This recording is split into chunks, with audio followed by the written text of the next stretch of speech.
Annan sayyaa burree leeymaane wajjin duynaan seehee wajjin duynaan seehee takkiitti baaraanaa fuulatoo qeyrotoo wajjin baanaan seehee wajjin baanaan seehee Ingiliis kokkoree hankii jilbaallolee si bareeda jannaanii si gooree Ingiliis kokkoree hankii jilbaallolee. Waamichi walgahii Oromoota Torontoo fi naannoo ishii jiraatan maraaf. Konyaan mul'isa abbaa gadaa yaadannoo fincila xumura gabrummaa haala ho'aa taheen qopheessaa waan jiruuf sadaasa yookaan Noveembar 10 bara 2018 sa'a 3 waaree booda waajjira hawaasa Oromoo 94 Kenhar Drive akkanuuf argamtan kabajaan isin afeerra. Hoogganni ol aanaan adda bilisummaa Oromoo haala yeroo irratti ibsa bal'aa isiniif laata. Koottaa waan isin dhibes gaafadhaa. Horaa bula. Egaa har'a bakki nu jirru lafi nuti ammatti argamnu kuni 94 Kenhar Drive jedhama. Kun akkasirraa dubbifamu Oromoo Canadian Community Association of GTA kan jedhudha. Jechuun waldaa hawaasa Oromoo Kanaadaa magaalaa Torontoo jechuudha. Adreesiin isaa teessoon isaa jechuudha 94 Kenhar Drive dha jechuudha. Keessa akkuma sila gara fuula duraa keessatti ilaallu waan adda addaa akka itti dhimma itti ba'amu hawaasa kana keessatti maal akka hojjetamu kanatti fufneeti gaa hamma dandeenye isinii ibsina. Akkasiin hubannaa qabaattanii fi nu wajjin ta'an isiniin jedhe. Bakki kuni receptionii addana taa'a. Si'a baay'ee yeroo qophiin adda addaa jirus yeroo walgahii warra receptionii addana taa'a yeroo gara biraa immoo ulaa kun lafatti nyaata sarbii godhanidha. Yoo as keessaa haala adda addaa jiraate. Amma lafi nuyi jirru kuni waajjira warra executiveeti akkasumas immoo office directoriin kan inni dhimma itti ba'uudha. Hawaasa kana geggeessuudhaa fi boordii nama 9 qabuu fi warri koree hojii geggeessitu nama 5 qabutu geggeessa. Office directoriin immoo namni kana mana kana office kana geggeessu tokko hin jira. Hamma ammaatti baroota darban hundumaa office directorii qabaataa turre. Xiqqoo mootummaarraallee gargaarsa ittiin arganna turre garuu bara si'anaa kana mootummaan yaada jijjiirratee community hundumaarraayyuu gargaarsa kukkuteera. Haa ta'u community'n keenya ammallee taanaan numa hojjetaa jira. Maaliif namoota adda addaa fi warra baqataafis warra waraqaa barbaaduufis warra ragaa adda addaa barbaaduufis ofiisa kanarraa kennama. Kana egaa kun ofiisi kun kan dhimma itti ba'u gara caalu office directoriitu dhimma itti ba'a ofiisa kana.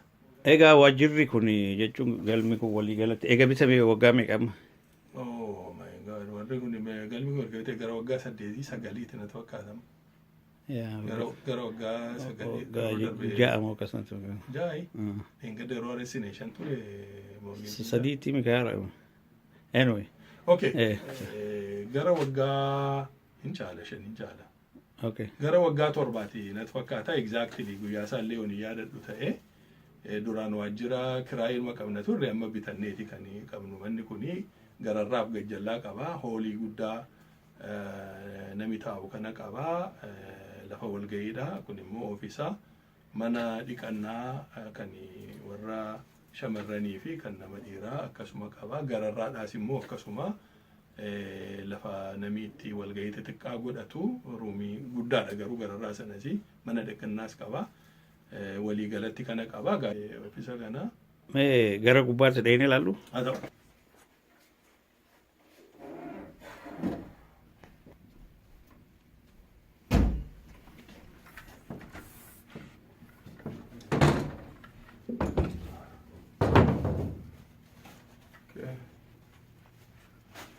Egaa itti fufnamee ruumiin kun ruumii upstairs gararraa jirudha. Ruumii kana si'a baay'ee waan lamaaf dhimma itti ba'ama gara caalu. tokko ijoollee afaan Oromoo asitti barsiifamu akkuma agartanii boordii kanarratti namni afaan Oromoo barsiisu asitti barsiisa ijoollee warra afaan Oromoo baratanii jechuudha. Gara biraa immoo egaa si'a baay'ee seentara kan akka itti dhimma baanus yeroo fakkeenyaaf yoo taadiyaan yookaan du'i namatti galee jiraatee namni asitti awwaalamee rakkoonis yeroo jiru namoonni gara kaan gajjallaa taa'u keessumatti warri shamarran dubartoonni gara gadii taa'u warri dhiiraa immoo gararraa kana taa'u jechuudha. Yeroo biraas immoo yeroo walgahii si walgahii guddaan gajjallaa jiraatee boordiin fa'aa warri gara biraan immoo addana taa'u jechuudha. Waan adda addaatiif dhimma itti ba'amaa jechuudha gararraan kuni. Gaa waliigalatti kana fakkaata. Asiis mana dhiqannaa qabaa. Manni isaas gaadhuma. Baay'ee dhimma itti ba'ama iddoon kunis yaa baay'ee walgahii xixiqqaadhaafis. Egaa kana afaan Oromoo kana barsiisuu baay'ee ijoollee baay'eetu qooda fudhataa turanii duraan illeeti. Ammas pirogiraamii isaa akka itti fufu haasa'amaadhuma jira. Kana gaa wanti jennu. Inni illee isin sobdanidha. Okay. Kun egaa hoolii lafatti walgahiin adda addaa ta'uudha. Hoolii kanas waan baay'eedhaaf dhimma itti baana. Ammallee borri guyyaa diddaa fincila garbummaatiif torban jechuu torban dhufu kanatu jira. Kun egaa hoolii isa guddaa nu qabnudha. Si'a baay'ee kan hawaasaas kan jaarmaa siyaasaas haa ta'u waan adda addaatii fi walgahii gurguddaan as keessatti ta'a jechuudha. Kun hoolii keenya isa guddaadha. Maamudis gurguratee barcumni gurguramu.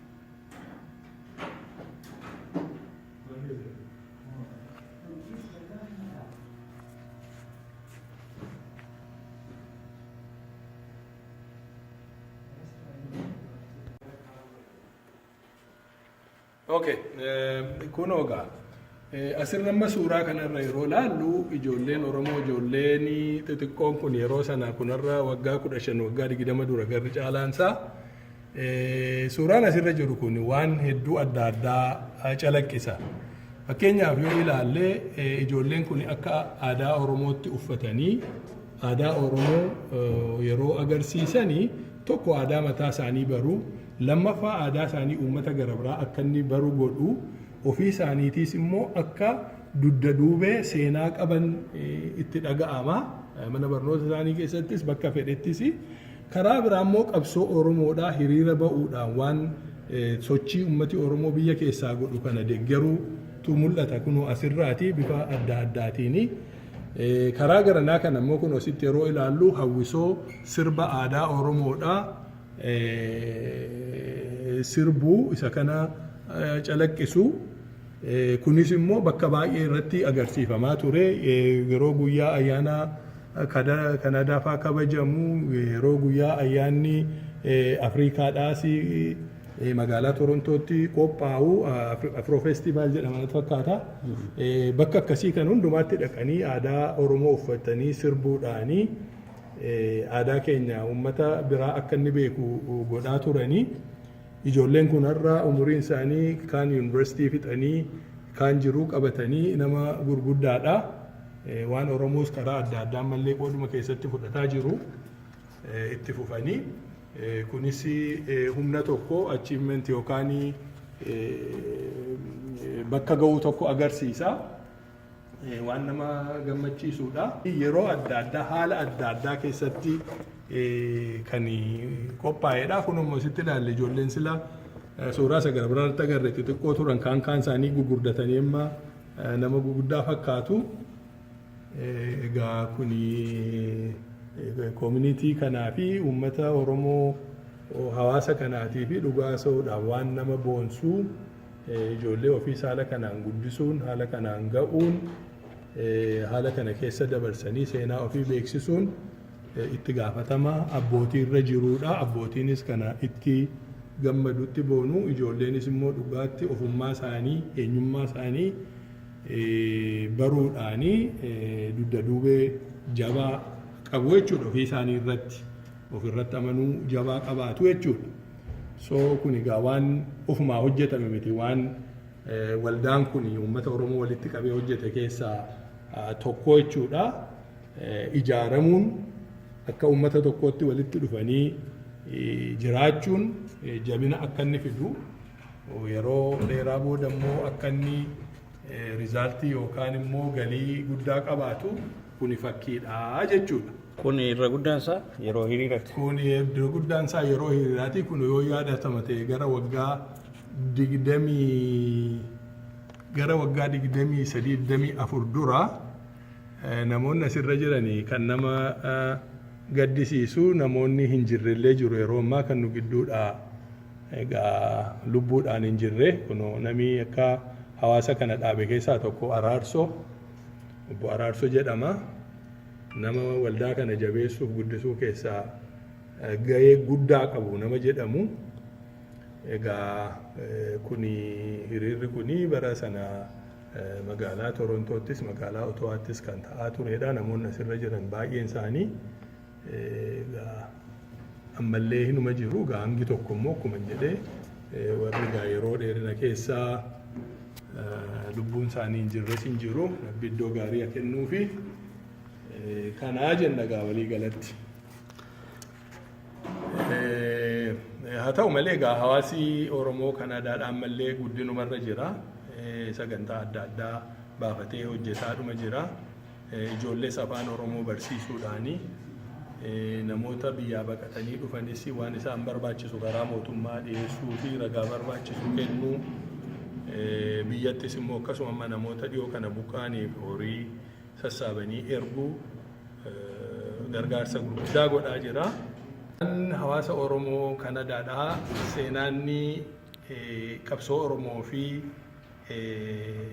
seenaa Oromoo keessatti qabu hangafoota warra jedhaman keessaa tokko. Baroota darban gara bara waggaa 1990 dura gara waggaa 1989 keessa ijaaramee hamma har'aatti waldaan kun uummata Oromoo naannoo Kanaadaa jiran Torontoo keessa jiranis tajaajilaa.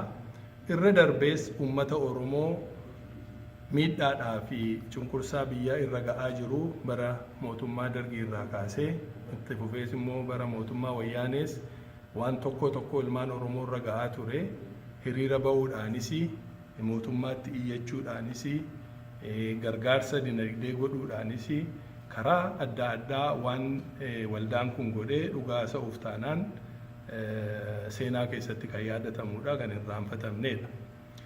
Kanas mee waanuma tokko yaadannoodhaaf yoo jenne baroota darban keessatti waanuma tatta'e hiriirri yeroo ba'amu wanta tokko uummata Oromoo irra ga'aa ture ibsuudhaaf mee hunda isaallee yeroo ammaa ibsuu dhugaa hin dandeenyu. Waan baay'eedha, bara baay'ee keessa dabarre garuu amma xixiqqoo tuttuquudhaa fi suuraalee addana jiran yoo ilaalle mucaa durbaa intala kanaa waan irra ga'ee seenaa Oromoo keessatti namni hin beekne hin jiru. Uummata Oromoo irra fakkiin ga'e kun tokko kan ilaaluun danda'amu. Achirraa ka'eesi kun intala garaadhaa waa qabdu kanallee akkaataa isaan itti makiinaa keessatti rasaasaan dhahanii ajjeesanii suuraan kun kana hima. Kun egaa suuraan nama tokko as jiraatu malee kan kumaatamaan uummata Oromoo ilmaan Oromoo irra ga'aa turedha. Akkasumas kun asittis yoo ilaaltan namooti kun hundumtuu kan balaan harka diinaan irra ga'ee ajjeefamanii gatamanii kaan kan waraabessi nyaate kaan kan namni utuu hin argin hafee kana ibsaa. Kun egaa deemsa seenaa Oromoo keessatti bakka gurguddaa waan qabu keessaati. Kun yeroo ammaallee nurraa hafeeraa inni jedhu uummati Oromoodha akka gaariitti hubata. Mootummaan biyya sana keessa dhufu tokkollee kan uummata Oromoodhaaf gara laafina hin qabne qabaataas kan hin turre. Keessattuu inni amma kuni inni dhaadannoo namarra jiru kun yeroo ammaatii wajjin deemamoo kami maal akka biyya dhageenyutti namoonni waggaa lama fa'aa maal fa'aa dura hidhamee ammallee hidhaa jiru jira yaani. Hin jira itti fufiidhuma waan mootummaa kanaa waan baay'ee walxaxaa inni qabutu jira.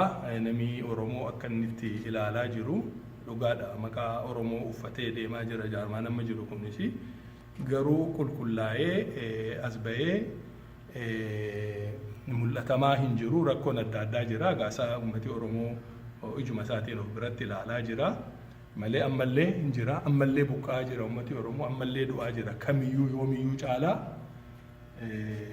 mootummaan amma jiruu fi mootummaan wayyaanee lafinni itti walgatullee nama danqaa jira dhugaa sa'uudhaaf ta'anaani maaliif gochaan sun itti fufaadhuma jira lip service yookaan immoo afaanumaan waan xiqqoo qaqqajeelaa jechuun uummata Oromoof deebiin ta'u gaaffiin uummata Oromoof rakkinni uummata Oromoo boo'ichi uummata Oromoo bara dheeraarraa itti fufeedhuma jira gaaffiin uummata Oromoos deebi'uu miti birayyuu hin ga'amne kanaaf inni kun akkasumatti ilaalama du'aaf ajjechaanii uummata Oromoo irratti gaggeeffamaa jiru kan kana daraniiti amma yeroo ammaatti kan deemaa jiru nami miliyoonaan buqqa'u 100,000 buqqa'u kun addunyaa kana keessatti yeroo ammaa kan jiru biyya Oromiyaa keessa uummata Oromoo irratti. Egaa kana walii galatti waldaanni hawaasa Oromoodha dhugaa sa'uudhaaf taanaan har'as kana duras boris uummata Oromoo wajjin dhaabbatee waan hedduu godhaa ture ammallee gochuuf tattaafataa jira.